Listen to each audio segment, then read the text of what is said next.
అంశంపైన చర్చిద్దాం. మనకు అందుబాటులో ఉన్నారు ప్రముఖ రాజకీయ విశ్లేషకులు ప్రొఫెసర్ మురళీ మనోహర్ గారు. మురళీ మనోహర్ గారు నమస్కారం అండి. నమస్తే మనోహర్ గారు, ట్రంప్ హర్ముజ్ జలసంధిని ట్రంప్ జలసంధిగా అభివర్ణించడం అంతర్జాతీయ సముద్ర చట్టాల దృష్ట్యా ఇది సరైనదేనా? ఇది ఇరాన్ను మరింత రెచ్చగొట్టే చర్య కదా? మురళీ మనోహర్ గారు. సౌండ్ రాలేదు. మనోహర్ గారు వినిపిస్తుందండి ఇప్పుడు? ఓకేనా? మనోహర్ గారు, ట్రంప్ హర్ముజ్ జలసంధిని ట్రంప్ జలసంధిగా అభివర్ణించడం మాట్లాడడం జరిగింది. ఇది అంతర్జాతీయ సముద్ర చట్టాల దృష్ట్యా సరైనదేనా? ఇది ఇరాన్ను మరింత రెచ్చగొట్టే చర్య కాదా? మురళీ మనోహర్ గారు. చక్రి గారు, ట్రంప్ గురించి చెప్పాల్సి ఏముంది? ఈ యుద్ధ సమయంలో వ్యంగ్యాస్త్రాలు వేస్తుంటాడు ఆయన. ఇది ఇది ఇది ఇది సమయం కాదు, ఇలా మాట్లాడకూడదు అని కూడా తెలియదు. ఏమనుకుంటున్నాడు? ఇప్పుడు ఏమైందంటే యుద్ధము అనుకున్నది ఒకటి అయ్యింది. ఒకటి అమెరికా ఏం చేస్తాము, ఖమేనీ దొరికిపోయాడు అని చంపేశారు. ఖమేనీని చంపారు, ఇంకో 40 మంది డిఫెన్స్ అధికారులను చంపేసి అయిపోయింది, ఇక ఇరాన్ పని అయిపోయింది, మేము చేయాల్సిన పని చేశాము అని అనుకున్నారు. కానీ వాళ్ళు అనుకున్నది యుద్ధం పూర్తి కాలేదు, యుద్ధం మొదలే కాలేదు అప్పటికి. ఇప్పుడు మొదలైంది యుద్ధము. ఇరాన్ ఎవరి పైన చేస్తుంది? అమెరికా పైన చేస్తుందా? ఇజ్రాయెల్ పైన యుద్ధం చేస్తా ఉంది. అట్లాగే వాళ్ళకు ఆశ్రయం ఇచ్చి, వాళ్ళ స్థావరాలకు ఆశ్రయం ఇచ్చినటువంటి గల్ఫ్ కంట్రీస్ పైన, మిడిల్ ఈస్ట్ కంట్రీస్ పైన, అన్నిటిపైన దాడి చేస్తుంది. సుమారుగా 10-12 దేశాలను ఇన్వాల్వ్ చేసింది.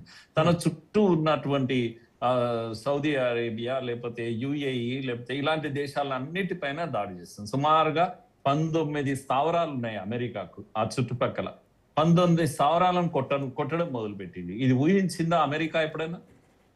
ఎప్పుడైనా ఊహించిందా? ఈరోజు సౌదీ అరేబియా ఇంత ధనిక దేశం, అది వ్యాపార దేశం, అది అనేక మంది ప్రపంచంలో ప్రజలందరూ అక్కడికి వస్తుంటారు, పోతుంటారు. అలాంటి ఒక కేంద్రం, ఎంత సెక్యూరిటీ ఉండేటువంటి ప్లేస్ ఈ రోజు ఎంత ఫ్రెజైల్ అయిపోయింది, ఎంత వల్నరబుల్ అయిపోయింది. బ్రతుకు జీవుడా అని జనాలు పారిపోవడం మొదలుపెట్టాడు. ఇరాన్ యుద్ధము అమెరికాతో చేయడం లేదా, అమెరికా ఇరాన్ తో యుద్ధం చేస్తుంది, ఇజ్రాయిల్ ఇరాన్ తో యుద్ధం చేస్తుంది. కానీ ఇరాన్ ఎవరి పైన చేస్తుంది? ఇరాన్ గల్ఫ్ కంట్రీస్ పైన చేస్తుంది. ఆ విధంగా అమెరికాను బెంబేలెత్తిచ్చేస్తుంది. ఊహించలేదు ఇది. ఇప్పుడు చివరకు అటు ఇటు పోయి ఇరాన్ దెబ్బతిన్నది, నో డౌట్. ఇరాన్ యొక్క నేవీ ఇవి కానీ, పవర్ కానీ, లేకపోతే డిఫెన్స్ ఇతరత్ర కానీ, లేకపోతే ముఖ్యంగా ఎయిర్ డిఫెన్స్ కానీ బాగా దెబ్బతిన్నది. అమెరికా చెప్పింది కదా, వాళ్ళ ఎయిర్ డిఫెన్స్ ఏమీ లేదు, మొత్తం ఖతం అయిపోయింది, నేవీ మొత్తం ఖతం అయిపోయింది. సుప్రీం లీడర్ ని కోల్పోయింది ఇరాన్. సుప్రీం లీడర్ ను కోల్పోయింది. ఇంతమందిని కోల్పోయిన ఇరాన్ మరి తగ్గిందా? ఎక్కడన్నా తగ్గేదేలే అంటూ ముందుకు వెళ్ళిపోతా ఉంది కదా. చివరకు అమెరికా ఊహించని స్థితిలో తన గల్ఫ్ దేశాల్లో, తమకు అనుబంధమైనటువంటి దేశాల్లో తమ స్థావరాలన్నీ కుప్పగూల్చి అక్కడ ఉన్న మొత్తం బిజినెస్ డిస్టర్బ్ చేస్తున్నటువంటి ఇరాన్ ఈ రోజు హర్ముజ్ జలసంధిని తన గుప్పిట్లోకి తెచ్చుకున్నది.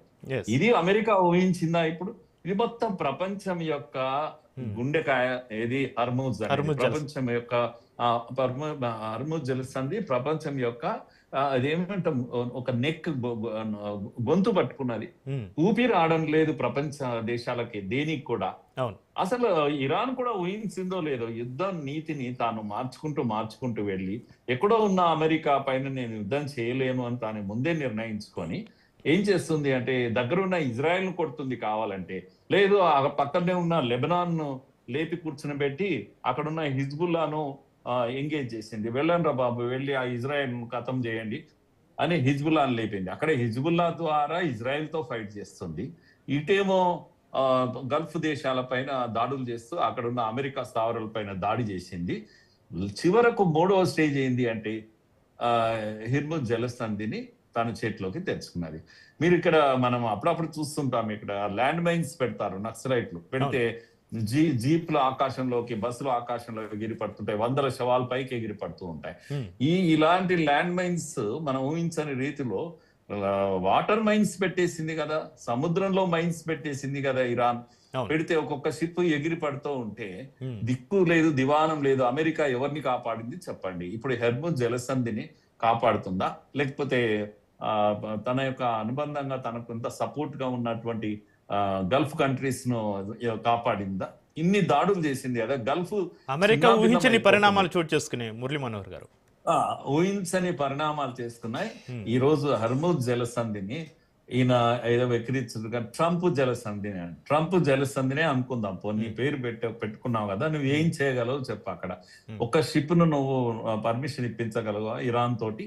అందుకని ఇప్పుడు ఏంటంటే ట్రంప్ మాటల యుద్ధం చేస్తున్నాడు. అది ట్రంప్ జలసంధి హర్ముజ్ జలసంధి కాదు, నేను వెళ్తాను, దాన్ని ఓపెన్ చేస్తాను, నా ఆధీనంలోకి తీసుకుంటాను అనేటువంటి కొన్ని మాటలు మాట్లాడుతున్నాం. అక్కడ ఒక ద్వీపం ఉంది, 4-5 ద్వీపాలు ఉన్నాయి ప్రముఖమైన. కార్గ్ అనేటువంటి ఐలాండ్ అది కంప్లీట్ గా ఇరాన్ యొక్క ఆయిల్ స్థావరాలు ఉంటాయి కనుక దాన్ని తీసేసుకోవాలని అమెరికా ప్రయత్నం మొదలుపెట్టింది ఇప్పుడే.